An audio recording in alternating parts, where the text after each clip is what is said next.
video footage, and let's talk Celtic AGM. Let's talk Celtic AGM this morning. I'm going to shift this around a bit so we can just get more on. Right, tomorrow is the big day. Tomorrow is the big day with the Celtic AGM. And there's a couple of other bits of news that we'll cover first. Obviously, the Lewis Palmer story from yesterday.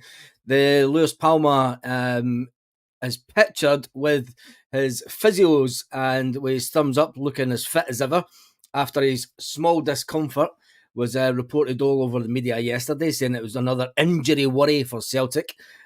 He did pick up a slight problem playing for Honduras, but he's back into normal. It's nothing to be worried about. The 23-year-old was involved in a tussle, which resulted in a small discomfort, the way it was translated, and a lot of people translated it wrongly. Said he had a small discomfort and he's fine. He says he's been in training and done recovery work and everything was fine. So that's good about Lewis Palmer. Lewis Palmer poses for a picture with his physios. And I think his mate, by the looks of it, the physio staff. But that's the physio staff with the player. Right, let's see if there's anyone on. Paul Baird is online and Mike Powers is online. There's a few others online also. Right, let's get to the big one. Tomorrow, Celtic are set to host the AGM, and there'll be lots to talk about. Peter Lawwell will be back for his first AGM. I wonder what kind of response, what kind of reaction Peter Lawwell will get tomorrow by the happy clappers. What the me Celtic cut I've got to do? Yeah. So Peter Lawwell and co will be hosting their first AGM. Peter Lawwell's first AGM in a few years. Michael Nicholson, he's obviously been here for a few years now, so he knows the things, knows what's going on. The Celtic board members and shareholders will get a chance to discuss what they feel needs discussed in any resolutions. Mainly, it will be the reappointment of board members, clapping themselves on the back, telling you about the big bonuses they've got, talking about everything that's positive about the club, the fact that we were champions last year again, we were successful. It needs to be asked. People need to be asked at the AGM. They need to be asking questions about what is the plan for Europe. What is there a strategic plan? Is there? Good morning from Burnt Island. I'm fantastic, James. Hope you're well. If anybody's kicking around tomorrow and they're wanting to go through Glasgow to the AGM and just to annoy Celtic shareholders and stuff, feel free to give me a shout and give me a lift through, basically, because my brother is working, so he can't take me through. But anyway, yeah, the AGM. There's a lot of things that needs asked. I think one thing that needs to be asked of the Celtic board and members is there a clear strategy for recruitment for Europe, for getting better players for Europe, for improving in Europe, and what is the way forward as a club? We've been pretty dominant in domestic football now for the best part of 20 years. It's 2023. Back in 2003, we went to Seville, and Martin O'Neill took us from what we were before Martin O'Neill came. And then we'll not go back to that time because it was kind of horrific before Martin O'Neill came in. But Martin O'Neill built the squad up. I want him to bring a bag of cash, says Franz. Yeah, we all want him to do that. But when we look at the journey that we've been on as Celtic fans over the last 20 years, it's been fantastic. Let's not deny it. It's been absolutely brilliant. If you had told us back in 2003 that we would go on to do as many trebles as we had. Now, remember, Martin O'Neill managed one treble, and the last person to do a treble for him, I think it was Jock Stein. The journey that we've been on as Celtic fans has been absolutely fantastic. And Peter Lawwell used to always say that the main objective is to be dominant in Scottish football. We've now been dominant in Scottish football for the last 20 years, and questions do now need to be asked. We're sitting with a big chunk of cash in the bank, and questions need to be asked is, what is the actual strategy for European football and to make Celtic better on the European stage? It's okay, the club coming out and making a statement after the financial figures were released in September saying, and we know we're not going to get into the Champions League every year, so we need to bank cash so that we don't have to sell our best players. Now, we're sitting with 70 odd million in the bank, and we sold our best players last summer. Well, we sold one best player last summer. I mean, Carl Starfelt, people were up or down whether he left or not. And then one player retired. It's the fact that we've sold our best players continuously over the last 20 years. That needs to be now asked of the board. Is what is the actual strategy for European football and for Celtic? It's all good bringing players through and having project stuff. But when you look at this, if you could imagine that we had kept some of the players that we've had over the last... No, you can't talk about that because a lot of players left because they'd done the 9 in a row and they were expected to leave. But even if we managed to keep some players together over the years, could we have done better in Europe? Is it the fact that Peter Lawwell and co tend to go into the transfer market too late in the summer?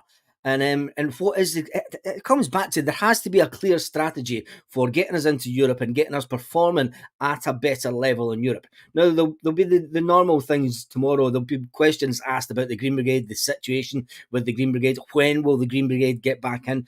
And then there'll also be questions from the Celtic Trust. The Celtic Trust will be there and they'll put in some fantastic questions. And talking about trying to get a fan base on the board.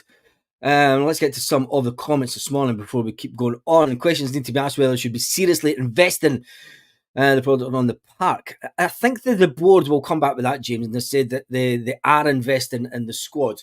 They are investing in the squad. Oh, the sun has just came out. Hallelujah! The sun has came out in 5. Oh, you dancer! You absolute dancer. The sun has came out here in 5. I'm shocked at that. God, and we go. And anyway, I think the board will say that they do invest on a yearly basis. They invest in young players for us to improve and make better, and then sell on the assets. We all know that we've had 20 years of this. They have to come up with better answers. They have to come up with something new. They have to come up with something that is going to entice the fans. They're milking the fans for everything that we can get just now. I mean, bringing it, those Adidas trainers were absolutely honking. And let's face facts, they're milking the Celtic fans for everything that they can get, every penny, every pound. And we need a little bit of change. We need something. We need a little change of direction. And is Peter Lawwell and the current CEO the people to do that? I mean, they're obviously going to get voted back in, but questions need to be asked of them. Is one, what is the strategy for Europe? What is are we actually planning on just keeping on doing the same thing? You can't. There's a thing in business, and it's you can't keep on doing the same thing and expect different results. We're doing the same thing year in, year out, and we're expecting different results in Europe. And we're not getting that. We're not getting that at all. We're doing the same thing as every year. We're buying in prospects, and we're trying to make them better, and we're trying to improve them as players. But it's not improving us as a team. And that's all we're worried about, is us as a team.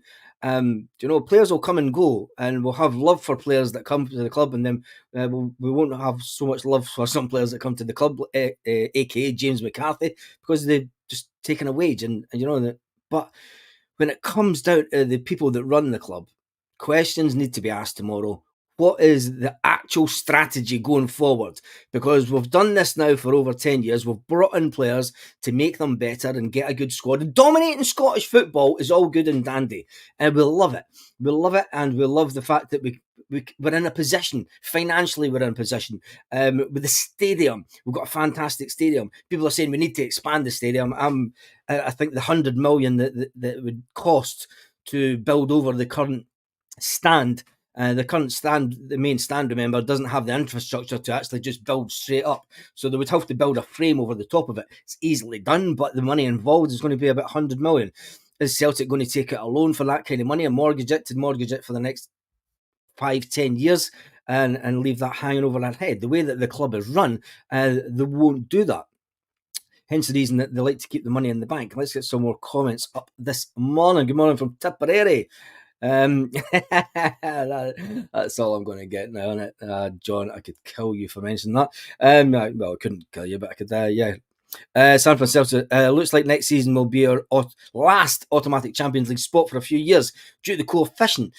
His plan is to do the minimum required to get there. It is, and we need to ask Peter Lawwell these questions. It has to be asked. what is the actual strategy now for the club and Europe?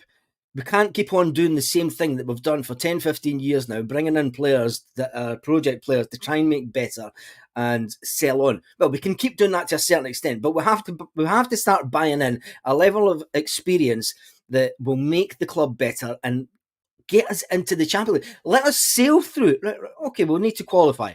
We need to qualify for the Champions League. Fine. We'll have the players. We buy the players in that will make that a breeze. It'll make it easier. And it's something that we don't do. And if the board are investing every year, it must be the shirts they're selling us. Yeah, the shirts. Let's go on about Lorna Gallagher. Morning to you, Lorna. I hope you're okay, and I hope you're okay after everything you went through in the past week. Mike Powers says they need to develop their own youth players. We've been banging on about that on this channel for a long, long time. We need to have a conveyor belt. Oh, look at the sunshine on me here. That one. Sun's out. Taps half well in Scotland today. We need to be developing more of their youth players. Buying talent is good to a degree, but they're much better if they're bringing in and develop their own. Exactly. We need to get. Hence the reason that the board will turn around and say tomorrow, look, we're investing 20 million in Barrowfield. They're investing 20 million in Barrowfield, so in years to come, we should see the fruits of our labours of that investment. And it's a case of, come on, lads, what is the actual strategy for European football? It's all good saying that we're going to do this in 5 years' time, but in 5 years' time, Celtic will not have automatic qualification for the Champions League. And that's where we want to be. But if Celtic want to keep on maintaining the £100 million turnover year in, year out, we need to be in the Champions League. That is it. That is the bottom line. If we want to be bringing in that level of money without going elsewhere and without having another competition to go in at a European level, we need to be in the Champions League. So the first question that has to be put to Lawwell and co tomorrow is, what is the actual strategy for buying players and getting qualification for the Champions League on an ongoing basis?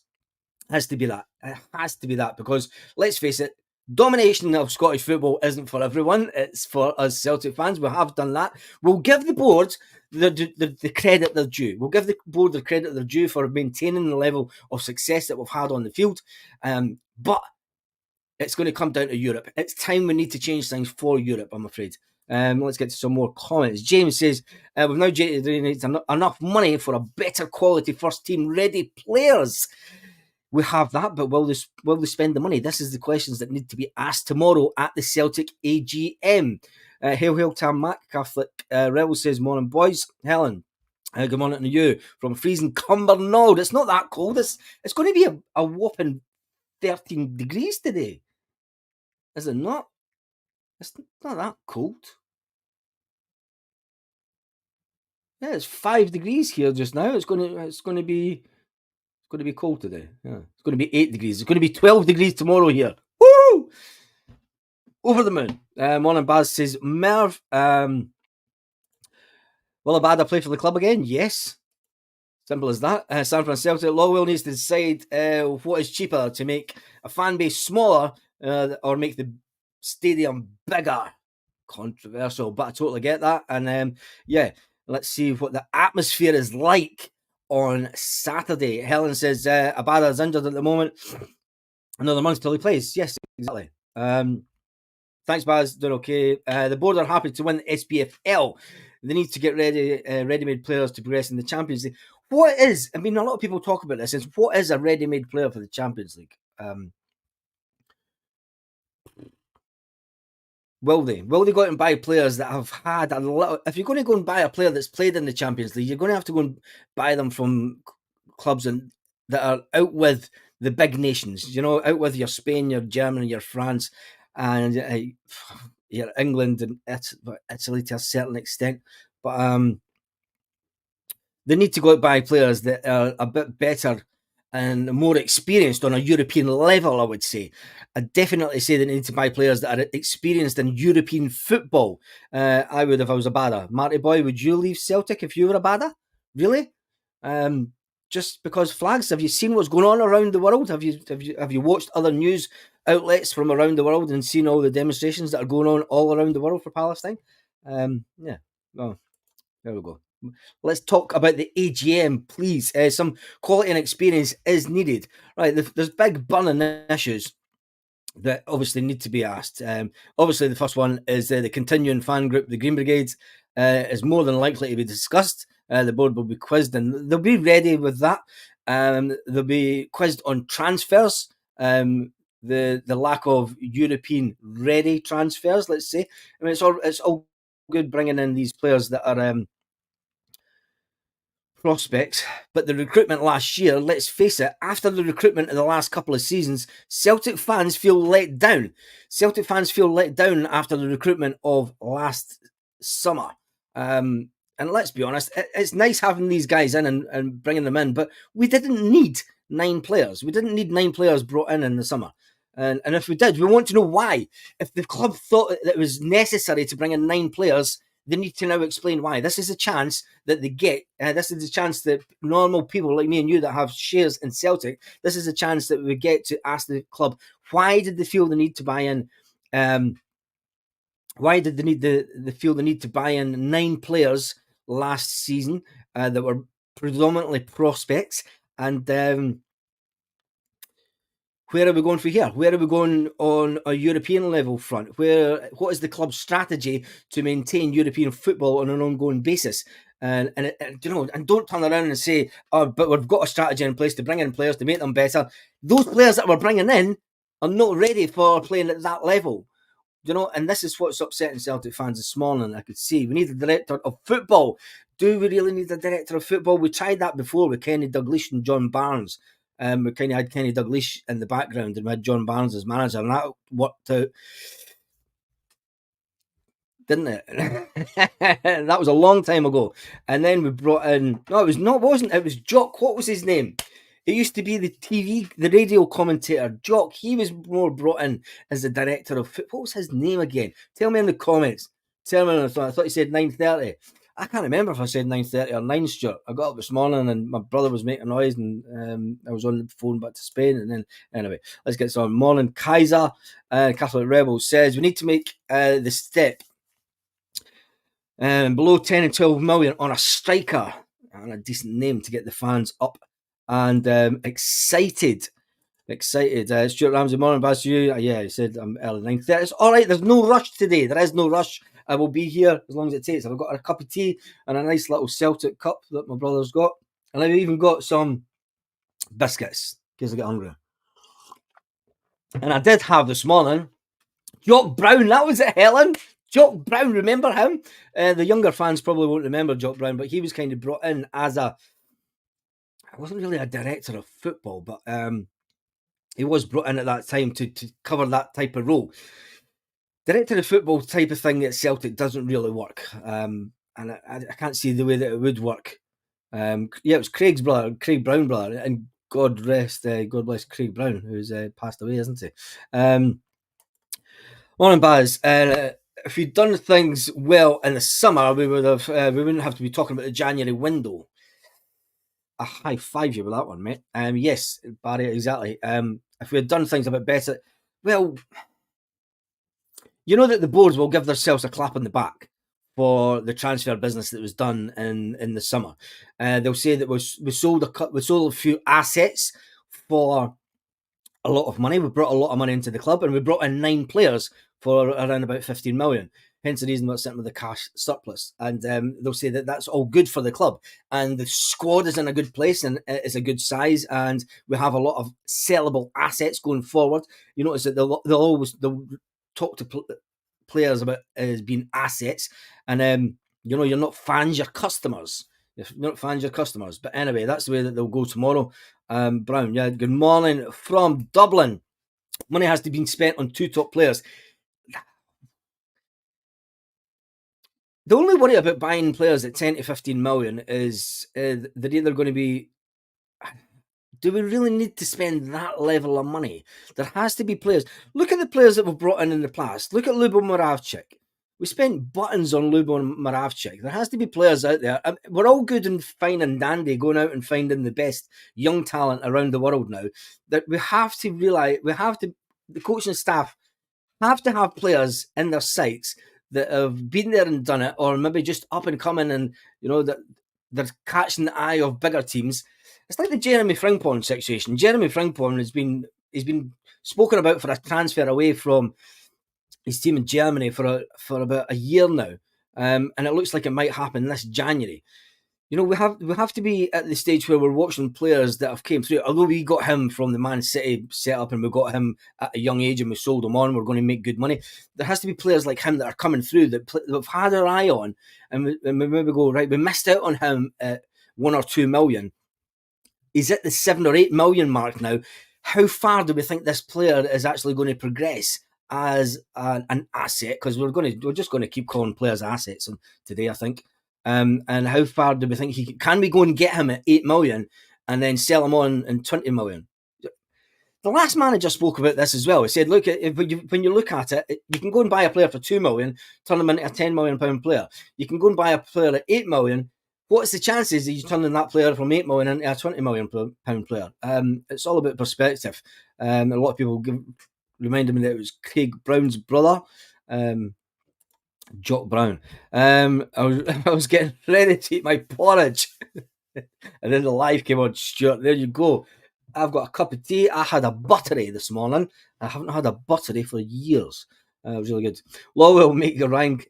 Do you know what? He did that with a player at Hibs, and just so that he didn't go to Rangers, and pretty much ruined his career. Jock Brown, the blue nose. Yep. Morning, Baz. Not been here recently. Been in hospital. I hope you're good, James. I've not been doing a lot of lives. I've been kind of busy, and I am back in Scotland. So I hope you're doing well. I hope it wasn't nothing too bad for you in hospital, and I hope you're getting better. And I hope you have good health. I hope you're good, mate. Pegleg says blow 10 to 12 million, and this board couldn't blow their nose. There's no joined up thinking whatsoever. You need to listen to Brendan Rodgers, as simple as that. Will Brendan Rodgers turn around and say to the board, look, we need to bring in... Will he stick by his guns this time? Because let's face it, it was the fact that Peter Lawwell went against him, bringing McGinn to Celtic, and that was the beginning and the end of the love affair between Lawwell and Brendan Rodgers the last time round. So it's a worry. We're on men, James. Bloody hope not. The AGM. AGM is a great opportunity for Lawwell to explain why he's hoarding money. What is it for? San Francisco Celtic. He's already came out and said why they're hoarding money. He basically said after the financial results were released in September, early October, I think it was. They stated the fact that Celtic do not get automatic qualification into the Champions League every season, so they're banking money because they know there'll become a time where we don't get automatic entry into the Champions League, and then so they're banking the money so that we do not. The irony of that comment is that we do not have to sell our best players in the coming years, and we know that's just a barefaced lie. That's Tory handbook writing 101, isn't it? We won't spend the money. We won't spend the money, and we'll sell everything. Yeah, right. Moving on. We must be amongst the lowest spenders in the Champions League.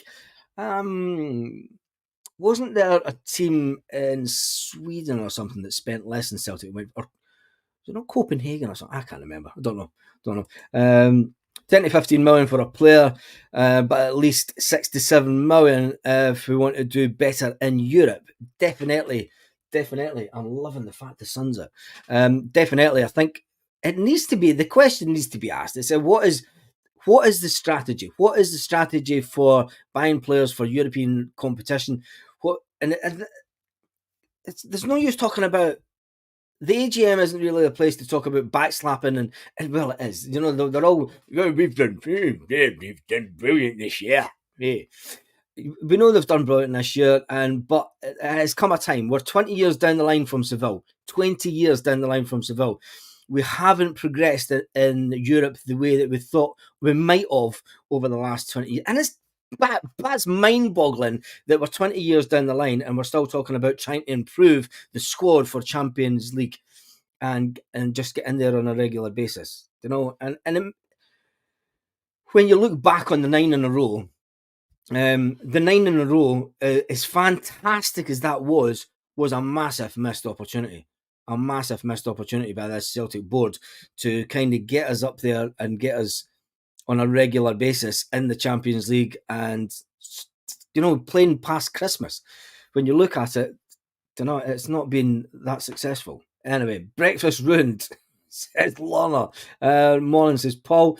Mike Power says, I agree, the board need to remove themselves, give Brendan the budget, and let him use it how he wants to. Will that happen? And there's James, dodgy ticker buddy. That's all good apart from that. Comes to us all. I hope you look after yourself. Change your diet. Eat lots of veg. I know you've probably been told this, but I tell you, it's one does remarkable for me.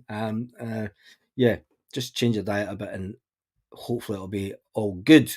All good. And Baz, back in Scotland.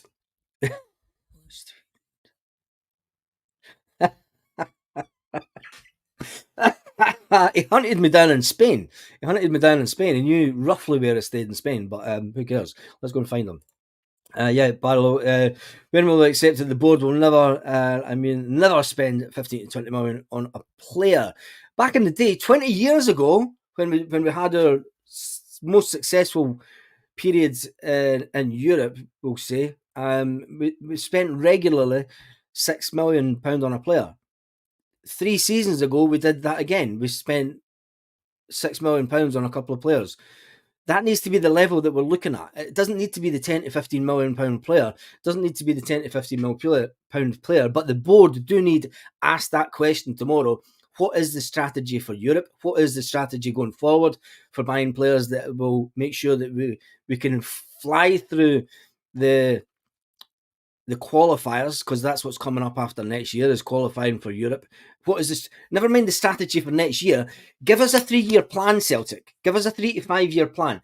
All businesses work on a 3 to 5 year plan basis. Tell us what the 3 to 5 year plan is. Never mind telling us about, we're going to do this season and the financial. Sit down with these people that have shares in Celtic and ask. If you're going to the AGM tomorrow, ask the question, what is the 3 to 5 year plan for Celtic with regards to European football and the squad? And buying in players to make them better, to try and get us into the Champions League, hasn't worked for the last 10 years. It hasn't worked, I'm afraid. So we need to change something, that's for sure.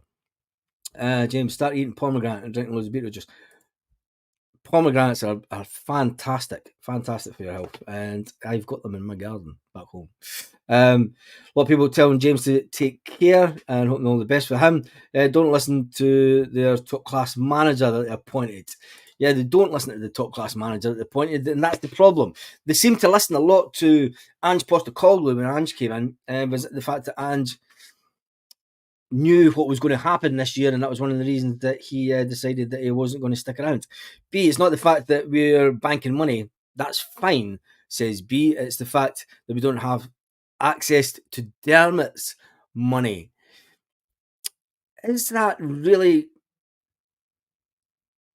the way that you want Celtic to go? Is it the way that you want them to go? Because with all the fair play rules that have come in now for Europe, a lot of clubs are going to start getting hammered with that type of thing.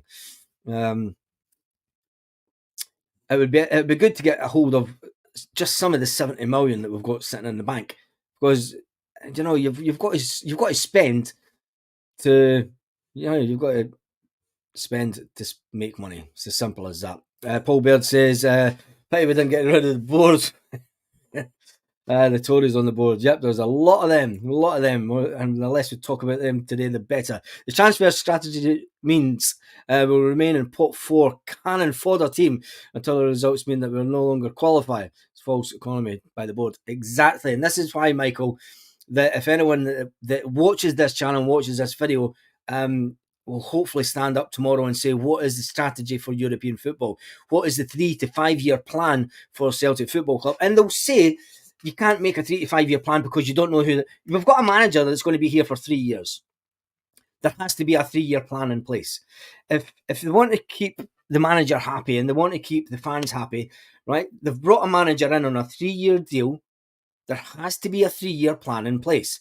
There has to be a plan for the first transfer window, which there obviously was. There has to be a plan for the next 3 years. If there isn't, they're not fit for purpose. The board are not fit for purpose as a business. Every business that I've run over the last 20 years, I've had a 3 to 5 year plan.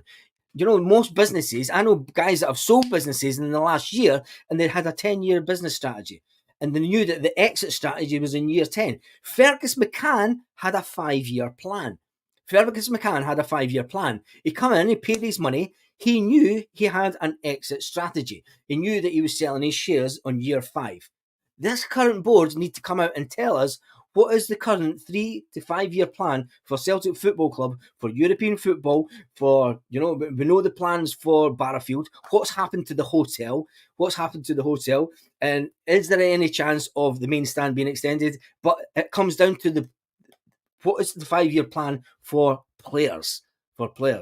And they'll say that they can't say that because, you know, player trading happens on a yearly basis. Nonsense. And Barry says, James, spot on with that one. Yep. Slavin says the board, and Stuart is in because he's had his porridge. The board are starving the fan base of talent and a structured ambition, sitting on a mountain of cash. Stuart's had his porridge, so let's go. Let's rock and roll. San Francisco, our net spend in January will be less than zero. Do you think that we won't spend any money in January because we'll just bring in loan players? You still have to pay a loan fee. So we'll see how that goes. Also, they're given a hard time regarding the Green Brigade. I don't think they'll be given such a hard time regarding the Green Brigade because there's a lot of people are kind of fed up in the politics of them.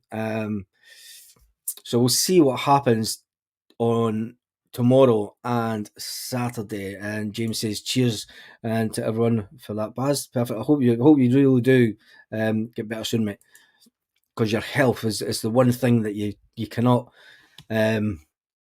guarantee in life.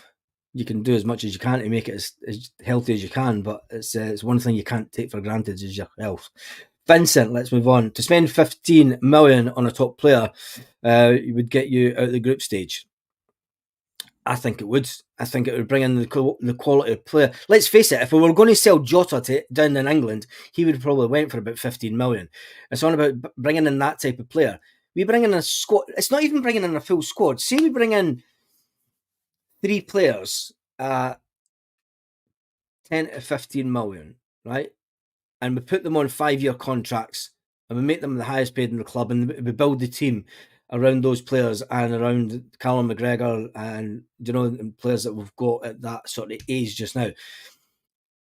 How far could we? It's not guaranteed because you might get Real Madrid, you might get Atletico Madrid again, and they might just turn it on and absolutely destroy us.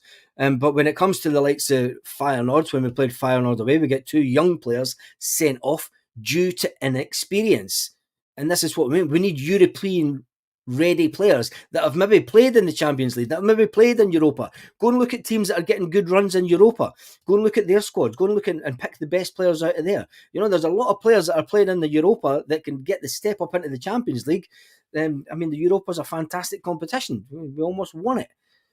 That's our level, let's be fair. But the Champions League is where the money is at, and it's that's where we want to be from now on. Did we not get a big Sky deal? And I don't think it was. Is the Sky deal reduced over the years? I don't think so. Sky have shafted us. Yeah, you're B. I don't even want to talk about Sky. That's why I've never paid for Sky for about 8 years, and I never will, because all it does is finances the English Premier League. Definitely, Baz. There's no reason why we can't spend that in wages. What's holding us back? What's holding us back is that the board will say, and the sun's moving around, the board will say that they don't look what happened across the roads and look what's happening to other clubs that are not making profit.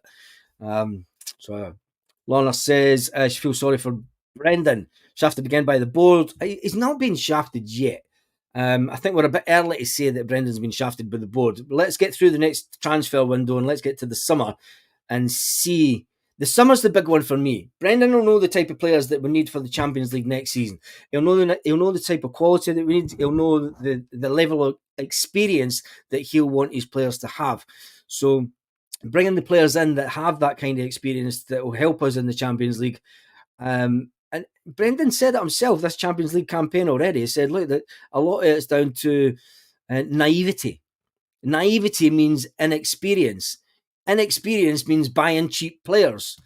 And that's the facts. That's just the simple facts of football. My tea's getting cold. Stuart Ramsey. He says the board are sitting pretty. So why would they want to change the status quo?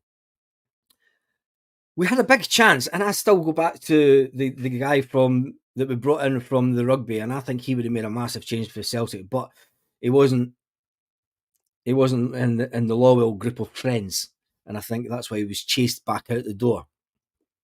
Graham Hardy says morning, and what is Ross doing on the board if he's doing anything? Yeah, there's a lot of people sitting on the board that is we don't know what they're doing. They have no plan for Europe, says Paul Baird. This is why we need to ask the question, Paul. There has to be a strategic plan for buying in players for European football. We've dominated Scottish football for the best 20 years. It's 20 years since Seville. And us that are old enough to remember that, we've had a fantastic time. And we will congratulate the board on the success that we've had over the 20 years. We will not take that away from them. They've done extremely well. But it's now time to change the game. It's time to change up the game. As a business, we need to move forward to the next level. And as a business, over the last few years, we haven't progressed. The manager that was brought in 3 seasons ago was brought in because the team, and I always said it when I run the Rafferty bus, it says after the 9 in a row, there'll be massive changes at Celtic because you've got players that have been there just to get there to the 9 in a row. After that, they don't need to achieve anything. They're going to be in the history books at Celtic for a Celtic team that won 9 in a row. The 10 was always going to be the hardest. There'll be people that didn't want to suffer the stress of trying to achieve the 10, but it just happened to fall in a COVID year. We needed big change. That happened with the manager that came in. Something went on in the background, and he obviously knew that the board weren't going to spend the money that he wanted to spend to improve the team going forward and take it to that next level. And then hence the reason that when we look back at the picture that was leaked of Ange Postecoglou, Dermot and his son in the foyer at Celtic Park, and the look on their faces looking a bit bemused after they've just offered them the biggest contract that Celtic had ever offered anyone to stay at the club, and allegedly 30 million to spend. Where was that 30 million? Where was that? We spent 15 million and we sold best player. All that cash in the bank and makes them more immune to any action the fans could take against them. We have a lot less leverage as they're cash rich. I don't think it's about getting rid of the board.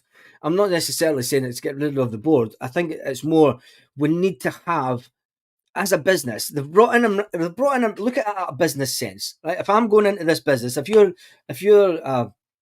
an acquisition company and you're looking at Celtic, right? If you're an acquisition company looking at Celtic on the behalf of a rich sheik somewhere, you're looking at the balance of the books, and you're saying, right, all's fine and dandy. There's a cash-rich asset. It's a company that you might think about buying.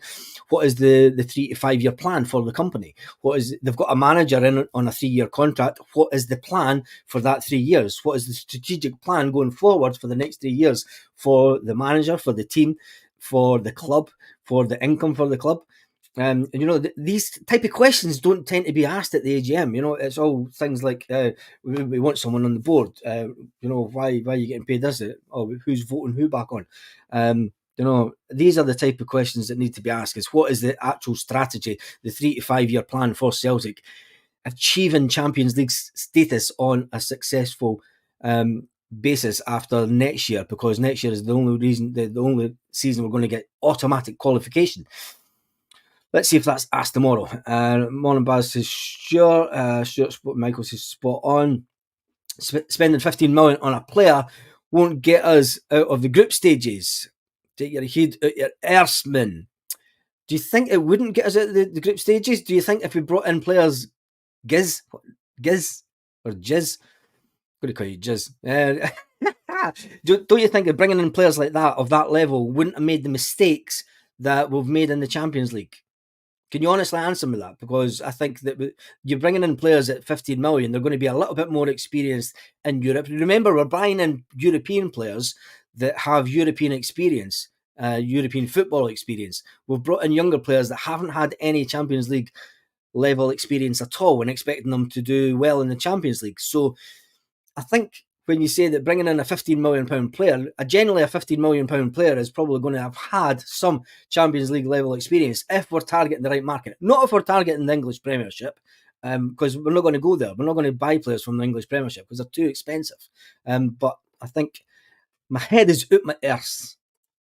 Anyway, thanks for your comment. Pegleg says, we're 20 plus years behind the way, yeah, we are. And it's been the incumbent board that are still here 20 years later.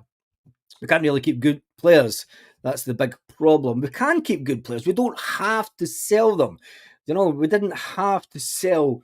We didn't sell Matt O'Reilly for 10 million, right? Because if we hadn't sold Jota for 25 million, the board would have snapped at the money for Matt O'Reilly for 15 million. That is guaranteed. But we didn't sell Matt O'Reilly because the manager turned around and said, look, I can take Matt O'Reilly into a £20 million player. It's as simple as that. So saying that we can't keep our best players is the problem. It's the boards tend to accept. The board do not have to accept an offer that they get in for any player. We need fresh ideas and blood on the board. Hence the reason that the Celtic Trust will be there tomorrow, and they're trying to get new ideas and everything on at the trust. So let's see. I'm going to speak to Jeanette Finlay and try and get a heads up on the type of questions that the Celtic Trust will ask the board tomorrow. Actually, I might see if she might do a live tonight. Here's the thing. I might ask that. It's not really the board bars. It's the power Lawwell has at the club. It doesn't have the ambition. I did say that. I said when Peter Lawwell walks in, ambition walks out. Desmond and Lawwell will be carried at the club. Yeah, they will be. Lanky says the board are too complacent and sticking with the model, buy cheap young players and sell on as a profit. This is why, Lanky, that there has to be, the question has to be asked. I'm going to keep on banging on a bit, and hopefully somebody that will be watching this video will be at the AGM tomorrow and say, look, what is the 3 to 5 year plan for the club with regards to European football, to the football trading method, and buying in players that can actually take us through the qualification stage in Europe. Because let's face it, we've brought in prospects over the last 10 to 15 years and we haven't qualified for the Champions League on a good few occasions. And that's the disappointing thing. People saying that if we buy in a £15 million player, it won't get us out the group stages. Well, it might get us automatically into the group stage through the qualifiers, buying 15 to 20 million pound players, and that's where the money is at. So it's never mind getting past Christmas, but it's about in the future just getting into because that's the big worry. The big worry is once after next season is once we've spent hardly any money again, we then go back to having to qualify, having to start football. The players getting 3 weeks off in the summer, what that isn't ideal. 3 weeks, break from football isn't ideal for the players, and especially in the modern game. And then having to start European qualifiers before we've even started playing in the league. Hence is the problem, and especially when you're playing Northern European teams who are maybe a month or two into their season, and they're up to speed. It is not ideal, and this is why we need a strategy and looked at. It's as simple as that. When Ange was allowed to bring in players, it was much better. Two signings were pish. Yep. As soon as Tottenham came, Ange was gone. Yeah, that's in the past. We need to move on from Ange, and I think he was gone purely for the fact that he knew what was coming. If you ask me, if we want to do well in Europe, we can't sell our best players for 3 years. Exactly. Retention and wage structure change. When you look at the squad that we've got now, we've got the majority of the squad on wages between 10 and 15 grand. When you look back to the 9 in a row years, the sun, sunshine. When you look back at the 9 in a row years, the majority of the squad was kind of on the 15 to 25 grand mark. So yeah, not a lot of money in terms of football, but we need to think about it. And people will say, well, if you start paying out higher wages, the profit's going to be down. and blah, blah, blah. But there we go. We need to have a strategy, and that's what needs to be asked of the board. Marty, I'd like to ask the board why they haven't put Rangers where they belong. They keep letting them off the hook. That'll probably be, well, that's been getting asked for years. We should have completely buried them when we had the chance. There are no cheap players today. The whole market is hyperinflated, and even a bog standard player cost a fortune. Sky paid more than 40 million for a player. When you get relegated, you get a balloon payment. I think it's about 100 odd million, and then you get 25 million every season after that for 4 years if you do not get back into the English Premiership. So we need to stop comparing ourselves to the English market. We need to start looking at the likes of the Dutch market. We need to start comparing ourselves to Holland, to Sweden, places like that. Unfortunately, that's our level. I mean, they all have they're countries that all have one or two teams that can win the league most seasons. So yeah, that's what we need to be looking at. The board have never taken the Champions League seriously enough to produce the necessary investment. They see it as a risk not worth taking. Unambitious. How unambitious could you get? Says Big Dom. Big Dom, it's one of the things that the Celtic board will say. They have the ambition. They know they will not get Champions League qualification, hence the reason that they're banking money. Playing in Scotland is costing us big time. I don't think playing in Scotland is costing us big time. I think that the rest of we spoke about this a bit on the live last night. The fact that teams in Scotland now need to be looking at the current Scotland manager and look what he's doing. Because you can play a certain level of football and a certain style of football that can give you success with, let's face it, I mean, the Scotland team are pretty bang average players on the world stage. The fact that we've got them playing hard to beat, the fact that they've got them playing kind of a bit of attacking football, pressing football, the kind of football that we like to see at Celtic. And the fact is, if teams did what they did back in the 80s, is play attacking football, have a go. You had Dundee United, you had Aberdeen that were successful continuously during the 80s. And when they stopped playing attacking football and everything, and when the 90s came in and the old Rangers changed the dynamics of Scottish football, because, and you've got to remember, Rangers were only successful during the 1990s because the English players that they bought in wanted to play European football. English teams were banned from European football at that time. Hence, all these good players, all the English players, came to play for Rangers. That's the only reason these players came to play at Rangers, is because they wanted European football on an ongoing basis, and they didn't have European football down in England.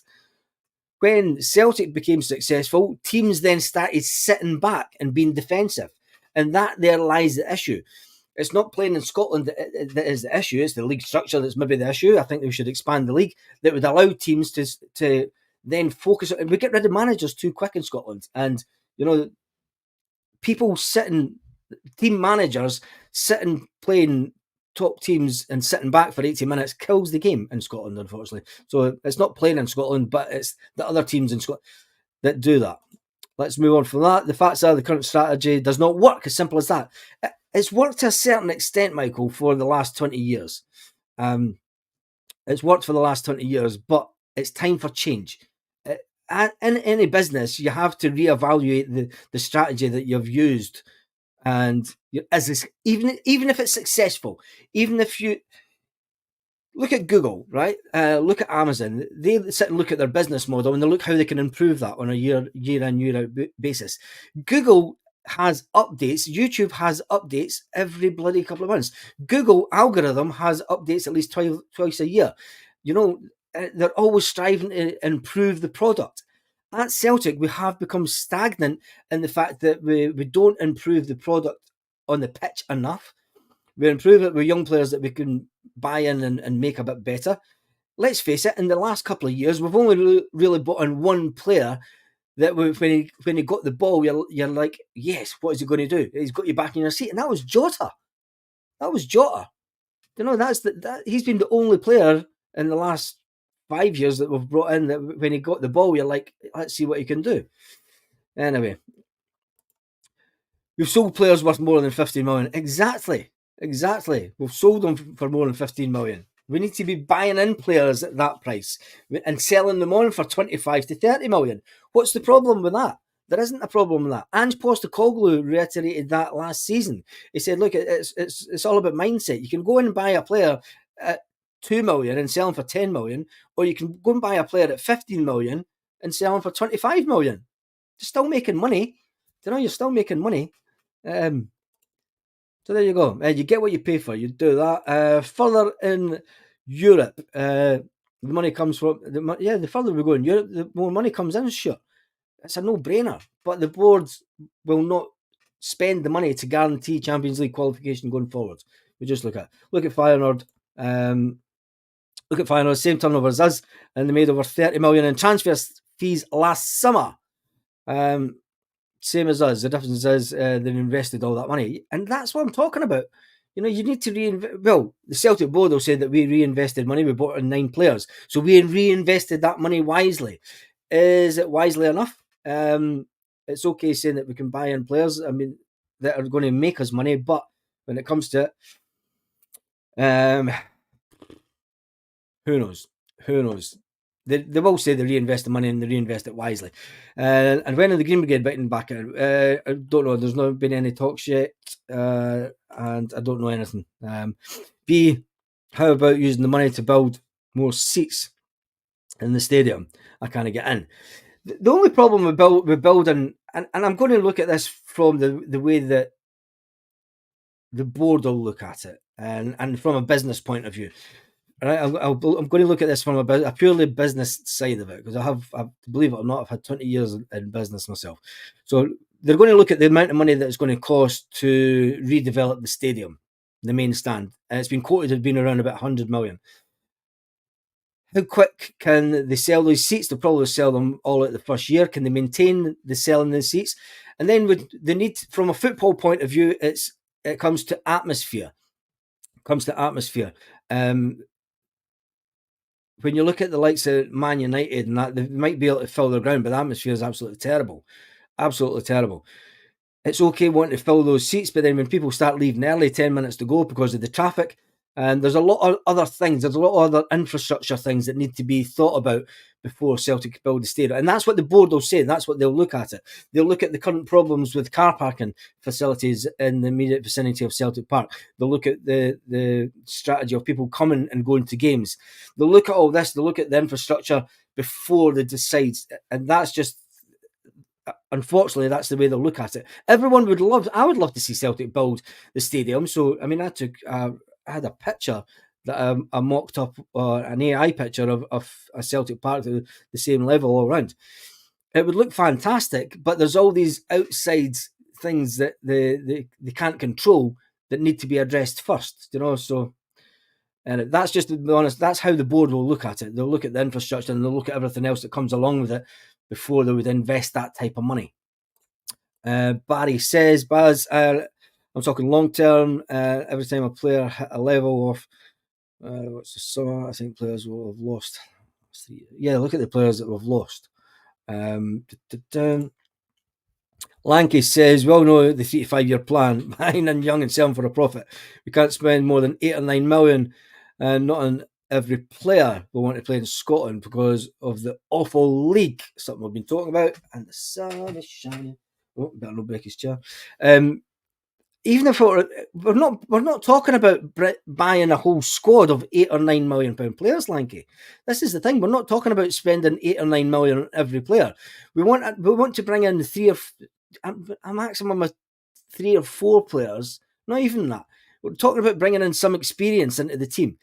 When we look at, if you can bring in some experience into the team and then bring the youth system through, bring in these young players, bring them on.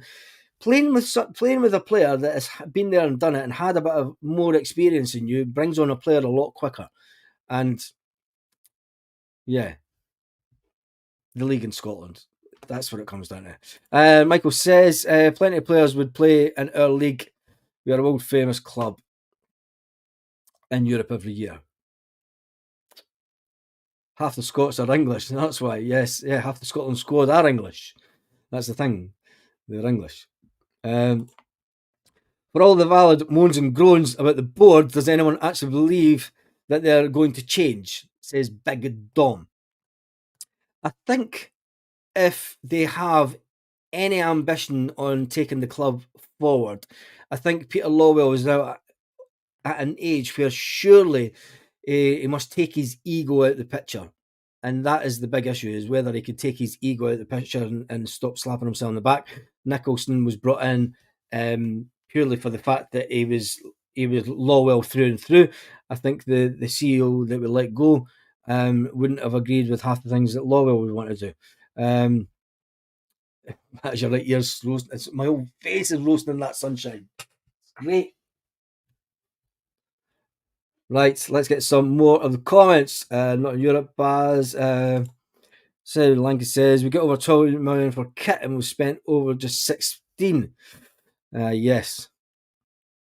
Don't talk about the Adidas one. Kaiser is in the house this morning. He's not even got a curtain on that window in this little office room. Kaiser, we need to stop shopping in the £45 million bracket. We don't even shop in that anymore, Kaiser. When was the last £45 million bracket? We spend £1 to £2 million on players. And the most we spent in the summer was on Rocky, was 4 million. So yeah, we don't even spend 4 or 5 million on a player. We need to spend. We don't need a squad full of £8 to £10 million players. We don't need a full squad of them. We don't need to buy in 8 or 9 players at 8 to 10 million. Just personally, Feyenoord have a proper youth league setup. Yes, they do, and that's what Celtic need to be doing. They need to start getting a conveyor belt of players coming out of the youth system. Apparently, 100 million at the main stand. Yeah, Marty Boy, I've said that, and it's the kind of money that when they look at, it's not just the 100 million for the main stand. It's then the extra number of people that are coming to the games. They'll speak to the council, they'll speak to the police, and it will come to the infrastructure. The infrastructure can't cope with what goes on at Celtic Park just now. For an hour before the game, they've got to shut down roads. The parking is terrible.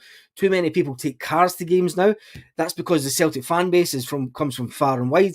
It's not. I mean, when I was in Madrid, there, all the home fans.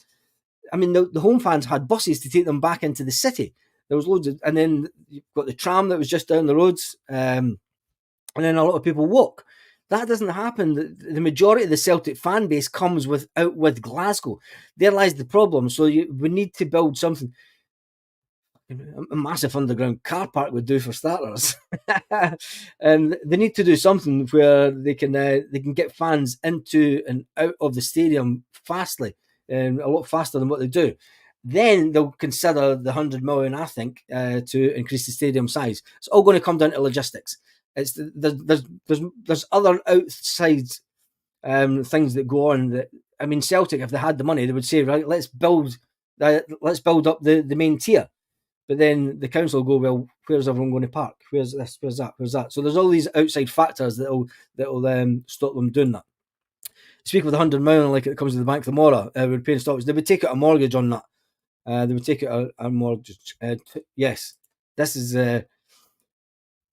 2.5 million a win in the Champions League. Yep, and that would help us a lot. 8 to 10 million. Celtic can be looking at prospects at that price. They should be proven adding quality to the first team. Yes, exactly. The board are looking to sell on. Paul Imrie's in the house. Morning, Paul. Helen. A bigger stadium would be amazing on European game and derbies. Would it? Would it? And I'm going to play devil's advocate on this one, Helen. When you look at the atmosphere that at games recently, there is a lot of people in the stadium that it's not the Celtic Park of 20 years ago. You know, it's not the Celtic Park of 15 years ago where it was an absolute wall of noise. It's not that for 90 minutes now. And saying it is, I'm just going to be honest, it's not. It's not. Celtic Park is not the same place it was 10 to 15 years ago. It's not got the same atmosphere on European nights. So making it bigger, you're just going to make it like a Man United, an Arsenal, you know, and like Roy Keane said, the prawn sandwich brigade are in. He's seen the change at Man United when Man United made their stadium bigger. He called them the prawn sandwich brigade. So, you know, there's a lot to be said about having the bigger stadium and the kudos of having this great looking stadium and bigger stadium and all the rest of it. But it does come at a cost, unfortunately. It does come at a cost. Give me 2 seconds. Hello. I'll phone you back in 5 minutes. I'm live on YouTube. Right, drop. Sorry, that was my dad. he's looking at the time and he's like, I thought you'd be off. Morning, Paul. Morning, Stuart. I'd argue make more money, a good European run and buying prospects to sell on. Yep. Brown Warrior is in the house. The current model is killing your own. Exactly. The current model is killing your own youth setup. Likelihood of a player getting into our first team from the development squad has lessened every time we bring in a foreign kid. Brown Warrior, I've spoken about that lots of times on this channel. The fact that we send out our own 20-year-olds on loan and we bring in 20-year-olds from other countries. It must be demoralising for those players that have went through the Celtic setup. I mean, I've got my cousin's boy was asked to go to Celtic and he decided against it. He's decided to stay at Hearts because Hearts moved him to school. Hearts pays train fare from where he stays into Edinburgh every day so that he goes to school. They moved him into the school in Edinburgh because it was right next to the training ground for Hearts. And Celtic come along and wanted to take him to Celtic. And he said no, because when he looks at the bigger picture, there's more chance of getting into the Hearts team when he's older and then making a move and getting a big move. And he feels that, going to Celtic and all the good that can come out of Celtic training and everything. I remember Bobby Lennox saying to my dad years ago when one of my other brothers was asked to go down on trial to Man City in the 90s. And Bobby Lennox said, look, go down, even if for the 6 months. The football education that you'll get for that time is going to be far better than anything you'll get in Celtic. The same is said about when you go to Celtic Rangers. The football education you get might be better, but when it comes to your career, you're going to end up moving on because you're not going to get into that first team. We don't seem to have a straight route path for players to go straight into the first team, and it's disheartening for any young players at Celtic just now. And that's just the way it is. When we're bringing in 20-year-olds from other countries, no disrespect to any of the prospects that we've brought in from other countries, but when you're bringing players in from other countries, it does. What does it say to the young guys? What does it say to them? I'm going to jump through some of the comments. Egypt was 5 million. Yep. Egypt was 5 million. Ajay was 5 million, but we sold him in. Pathetic scouting. Brown Baz. I was at Tottenham new stadium. It was like a shopping centre. It's a money machine. That's all it is. You're just a customer. You're not a fan. Is that the way that Celtic want to go? Is it? There's a question for you for this evening's video. We'll talk about the way forward for Celtic. Do you want Celtic to become a money-making machine and to lose the atmosphere, to lose the sort of well, we've lost it already with the fan base. We're not as noisy as what we were as a fan base 10 to 15 years ago. But you build a bigger stadium, you build a hotel, you build that whole experience around the ground. Is that the road that we want to go as a club? Financially, it makes good sense, but I think you kind of lose a lot of that. You lose a lot of the heart and soul of the club, let's say that. Brown was the last player to come through. Brown never came through the youth setup. Lanky, are you okay this morning? Tierney was the last one to come through the youth setup. We need to wait more than 5 years to get along. Yeah, that's it. Right, I'm going to jump through the comments. Sorry if I've missed your comments. I have been on for an hour this morning. Last one goes to Helen. Thank goodness for the international break. The Lanky's going to get you're replying to Brown Warrior rather. That's all right. Thank goodness for the international break is over. Looking forward to get to Celtic Park on Saturday. And Lanky gets the last one. Football without fans is nothing. What is football with a 70-seater stadium, Celtic Park, with fans that didn't grow up going to games and kind of just there for the day out? And on that note, we'll talk about that this evening, 6 o'clock Celtic Park time. Have a fantastic day, whatever you're doing. I'm going to see my old man and get some breakfast. Catch